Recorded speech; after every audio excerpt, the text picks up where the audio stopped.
Given how vulnerable so much of the legacy technology that's out there is, it would be naive to say that on some critical infrastructure that's out there, there isn't malware that has been planted.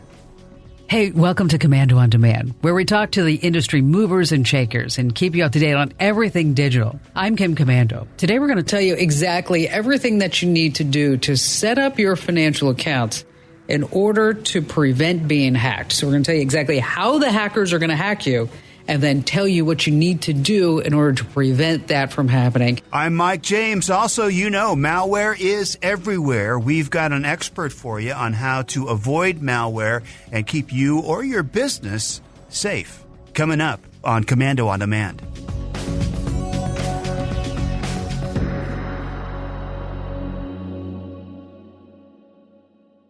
My brother-in-law died suddenly, and now my sister and her kids have to sell their home. That's why I told my husband we could not put off getting life insurance any longer.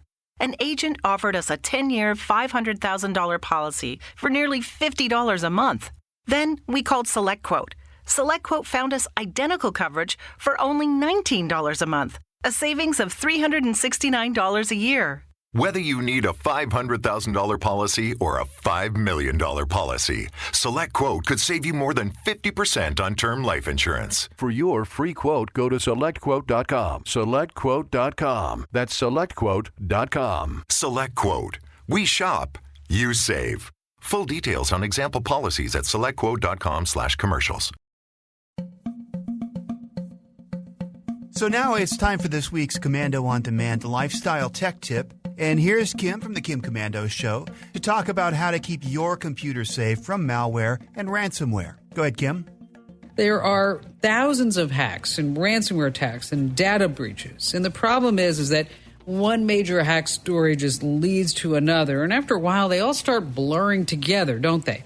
You can't tune these stories out, even if they start sounding like background noise. So here are some things that you need to do. Number one, of course, have a good password. I know you're like, oh, God, Kim, I know that. All right. I'm not talking about a password like 1, 2, 3, 4, 5, 6. I'm talking about add some exclamation marks, some signs, question marks, a combination of letters and symbols that you'll remember, a passphrase. And the good news is that you can also use a password manager. Number 2 on the list is two-factor authentication. We're going to tell you how to set that up.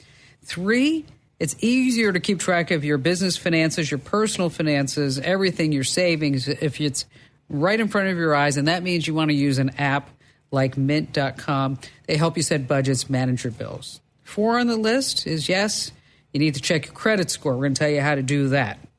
5, freeze your credit. It's absolutely free to freeze your credit. Even if you're not sure how to do it, we're going to tell you exactly how to do it. And then there's a bonus tip is that you want to schedule this important reminder. One super simple way is to set a calendar reminder. You do it in about a minute for one day this month, then the same day 4 months from now, and get another 4 months from then. Title is something like Get a Free Credit Report, because you have access to each of the 3 bureaus' free credit reports each year. But once a year is too long to check, so that's why you want to get one every 4 months. You can check Experian, then Equifax, and then TransUnion. We have everything that you need to know, including all the direct links. Want to hear more from the Kim Commando Show? You can go to commando.com/radio to find one of the 400-plus radio stations that Kim's on every single weekend. Or if you'd like to listen on your time, go to getkim.com. And for as little as under $3 a month, you can listen in crystal clear digital audio to the Kim Commando Show on your time, whenever you want. Or watch the show when we record. Now, ransomware is a huge problem. Up next, we're going to talk to Param Eftikari. He's an expert in ransomware and from the Institute for Critical Infrastructure Technology. He'll be telling us how ransomware gets into computers. And before we move on to that topic, hey, we have to thank our partners because, let's face it, they help make these Commando On Demand podcasts possible. And if you like what they're selling, be sure you go check it out.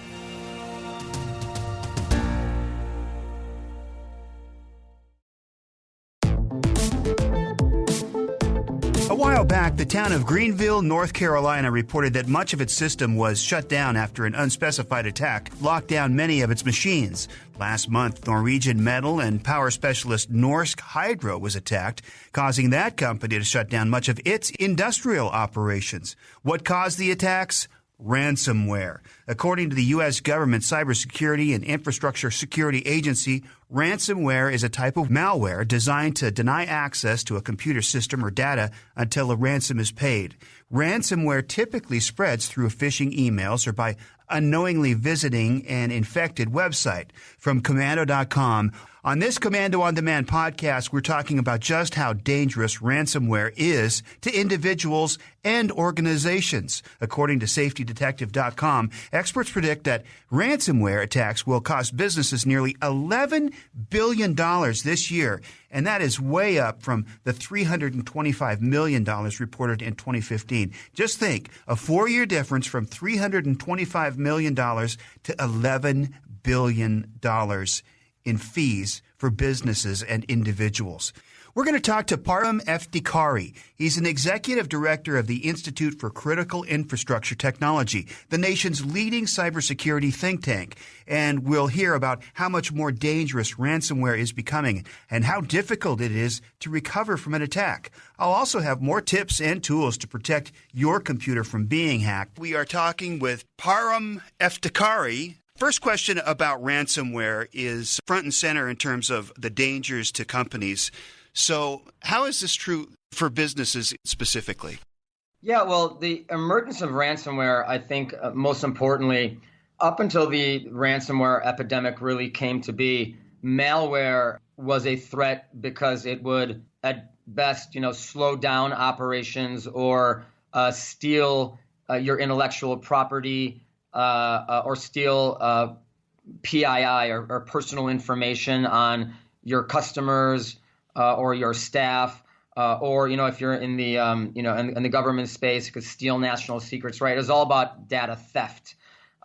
With ransomware, when people, if they're not familiar with what ransomware is, think of it as a hostage situation. Anyone familiar with the movies or in TV shows, right? What happens when the bad guys take someone hostage? They'll come into your home or come into a bank and they'll take a gun and say, I'm going to take this person hostage, and to get it back, I want some money.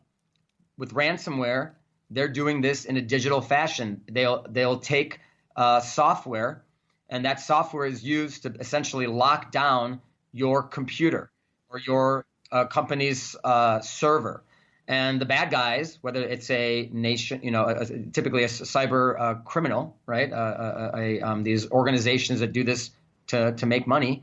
And they say the only way that we will unlock your computer and unlock all your files and all this data that you have is if you give us money, if you pay the ransom. And so obviously you can imagine if you're an organization that is in the business of doing whatever it is you're doing, it's no longer about losing $1 million or $2 million or even $500 million through the loss of intellectual property. It is now my entire operation is shut down until I pay the ransom or until I can reboot my operation, restart my servers and everything, which as you can kind of do the math and figure out the problems there. How do these companies get this ransomware? I mean, how does it get in through the door? So the vast majority of malware, regardless of what type of malware is, and malware just means the virus, right, that gets on your computer. I think a lot of folks still think about malware as being those annoying pop-ups that come on your computer, right, when you're trying to work. Mm-hmm. Well, that's true. But malware these days has obviously evolved. It could mean, stealing data, and it could be ransomware. The vast majority of it actually comes from what's called phishing. Phishing is just basically when adversaries or the bad guys are sending emails out to either consumers, right? Anyone who has a Gmail or Yahoo or whatever account, or people within a company, and it has links in the email. And when you're not paying attention or conscious of who's sending you the email, and it's from a stranger or somebody you don't trust, and you click on the link, you could unknowingly download malware. And so, for example, when you get an email that looks like it's coming from Aunt Becky or your grandma, or it looked like it's coming from Facebook. But if you look at the URL, and instead of the URL reading Facebook, it's actually the book is spelled with 2 zeros instead of 2 letter O's. Wow. Right? And you click on that, and it may take you to a page that looks like, generally speaking, looks like a Facebook page. And you look at a video of a dog and you click like, and you think you kind of move on. But actually what you've done by clicking that link is also you download malware. Sometimes that malware that you download is ransomware. Now, there's other more sophisticated ways to deliver malware. You can put it on a USB drive, and if you get a USB drive and you plug it in your computer, you can deliver it that way. There are other more sophisticated adversaries like nation states use, but a lot of times it's as simple as just clicking on the wrong link. Is ransomware getting more complicated and stronger and harder to catch and harder to, I guess, eliminate? I think it's getting harder to catch and stronger in the sense that there's just more and more attacks out there. The cost in 2018, according to a report I recently read, was $8 billion. And I think there's another stat I read that there will be a quadrupling of attacks in the next 4 years. So I would say yes. The answer is that the malware will become stronger. There will be the volume will go up. And so I think this is something that's not going to go away. And we're also going to be seeing ransomware targeting different sectors that we haven't seen before. How does a ransomware attack on a company affect consumers? There's a lot of different ways that ransomware can impact the consumers. Essentially, we talked about one kind of sad scenario earlier, in the healthcare environment. But I think there's a number of ways, right? First of all, if you're a consumer that has data that's being stored in an organization, what if that organization isn't backing up their data? They get ransomed and they have no choice but to basically reboot their servers. You may lose some, if not, all of the data that you've been relying on your cloud provider to store for you.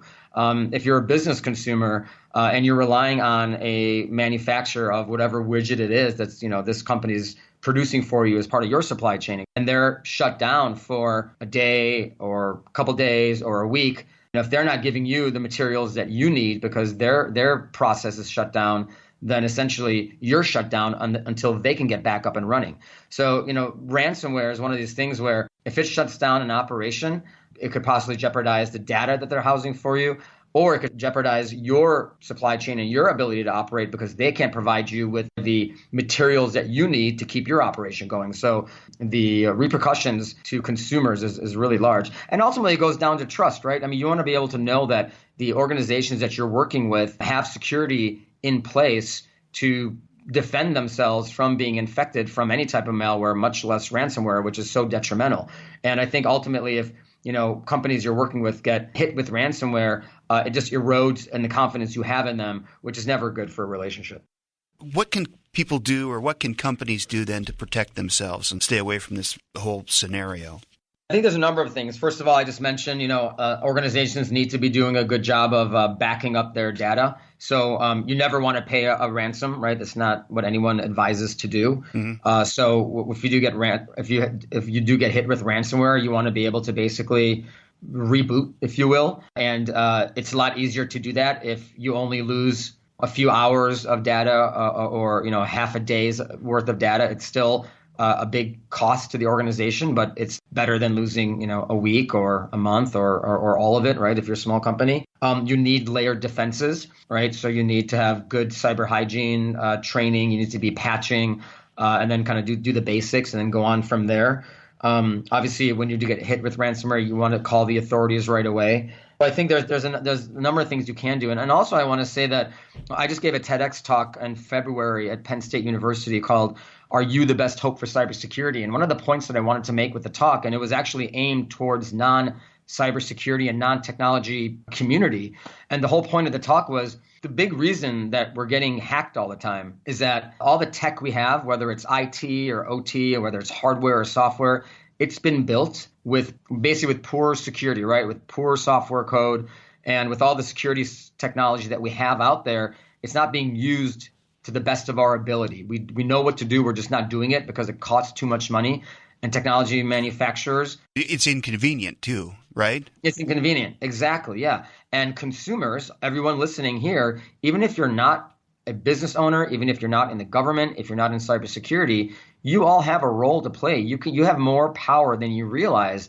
When you're making decisions, when you're buying cars, when you're buying for your company, when you're at Best Buy, if you start asking questions about cybersecurity, when you're at the doctor's office and they're testing you for anything, and when they're typing into the computer, if you start asking about cybersecurity and saying, how secure is my data? The professional world needs to understand that everyday consumers care about cybersecurity. And once they do that and they realize that you're spending your money based on cybersecurity and that you bought product A over product B because you felt product B was more secure, all of a sudden, cybersecurity goes from being an expense to being a product differentiator and an advantage to them.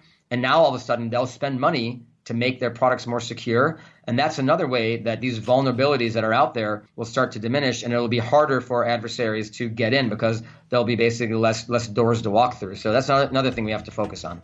That is definitely some good stuff. Up next, we've got much more from Param Eftikari. Plus, we'll get into more tips on how you can avoid ransomware and stop ransomware from getting into your computer or your business's computer. Right now, we'd like to take a moment and recognize our partners who help make this Commando On Demand podcast possible.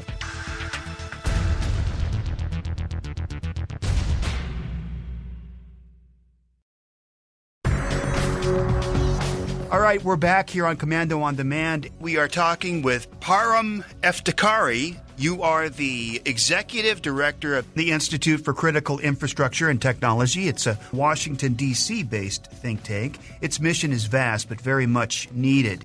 Ransomware, it's such an important issue that really every business in every sector and our federal government is facing today. ICIT is a cybersecurity think tank. Our mission is essentially to help make all of our sectors, healthcare, critical manufacturing, energy, our defense industrial base, really help them be more resilient and be able to defend against all the digital adversaries, whether they're nation states like China or Russia or Iran, or cyber criminals, make them be able to defend themselves better. So we put out research that's freely available, and that research talks about vulnerabilities in our networks and how to make those vulnerabilities go away through technology as well as through better engineering practices. And so we help advise Congress, help advise federal agencies, and then the individuals within these companies that are helping day and night to keep our nation's critical infrastructure safe from harm. How did you get started doing all this? I'll be honest, I wish I could say that I knew I wanted to do this from an early age, but frankly, back then there wasn't a cybersecurity industry. So really about, I'd say 10 years ago or so, I started with the first organization that was geared towards creating opportunities for meaningful engagement between public sector technology executives in the civilian defense and intelligence communities and the technology community. And so there's always a need for public-private sector engagement. And so I really got my technology chops started, if you will, doing that. And about 5.5 years ago, I made a pivot focusing more on the national security and cybersecurity space. I was one of the co-founders of the Institute here, and that's when I really dove headfirst, if you will, into cybersecurity, leveraged the relationships I've been fortunate and really privileged to build. I will say, particularly these days, when you look at the media, there's so much scrutiny on the federal government, and we are a nonpartisan organization, so we never talk about politics. But, when you look on the non-political side, there are thousands and tens of thousands of people in the government who work in a nonpartisan fashion, who truly are patriots and want to just make the country a better place. And one really good place, if you're looking for inspiration these days as to what's working in government, it is in cybersecurity, because these folks are just trying to keep us safe, keep our men and women in the armed forces safe, and keep all of you who are listening safe from digital adversaries. Param, thank you so much again for your time. Thank you for the opportunity. Now, last but not least, there are ways to foil these adversaries when it comes to our home computers. Here's some tools you can use to arm yourself. First, there's Bitdefender. It can help stop ransomware from infecting your gadgets. It's described as next-generation ransomware protection. The tool runs in the background of your gadget and keeps files that make a computer seem to already be infected with ransomware, and that's how it tricks new ransomware variants into not infecting your device. If a new variant thinks your gadget is already infected, it typically passes you by. Trend Micro's Ransom Buster provides protection against all forms of ransomware and adds an additional layer of protection to your PC, even if you already have security software installed. It's super easy to use. Simply select a folder to protect and you're going to be done. Ransom Buster then blocks access by unknown programs to your protected files automatically. It's also smart and allows popular applications like Microsoft Office to automatically access your protected folders, reducing false alarms. Are you protected from the next massive ransomware attack? Cybercriminals are always developing more complicated variants that make it harder for anti-malware software to detect, and that's why you need to back up all of your critical data. We recommend iDrive. If you get hit with ransomware, it's not a big problem. You just restore your backup. A company called CyberSight offers the free Ransom Topper tool. It detects known malware files based on signatures and stops new and existing ransomware attacks. Instead of just protecting folders from unknown programs, Ransom Stopper analyzes running processes for behavior that's consistent with ransomware attacks. When it does catch a potential ransomware attack, Ransom Stopper stops the process before encryption occurs. It's free to use and works with Windows 7, 8, and 10. Cybereason's Ransom Free protects against 99% of ransomware strains, including Bad Rabbit, NotPetya, and WannaCry. It provides protection from ransomware for computers running Windows. This tool checks programs against known variants of ransomware and analyzes the behavior of running programs. It's free to use for both home and business. And I'd like to thank our Commando On Demand guest, Param Eftekhari, Executive Director of the Institute for Critical Infrastructure Technology, for the great information that he gave us. Thank you so much for listening to this Commando On Demand podcast. Stay up to date with everything digital with Kim's Club for just a couple of bucks a month. Watch the show recorded live, download and listen or watch on your schedule, and get unlimited access to Commando.com. Go to getkim.com. That's getkim.com.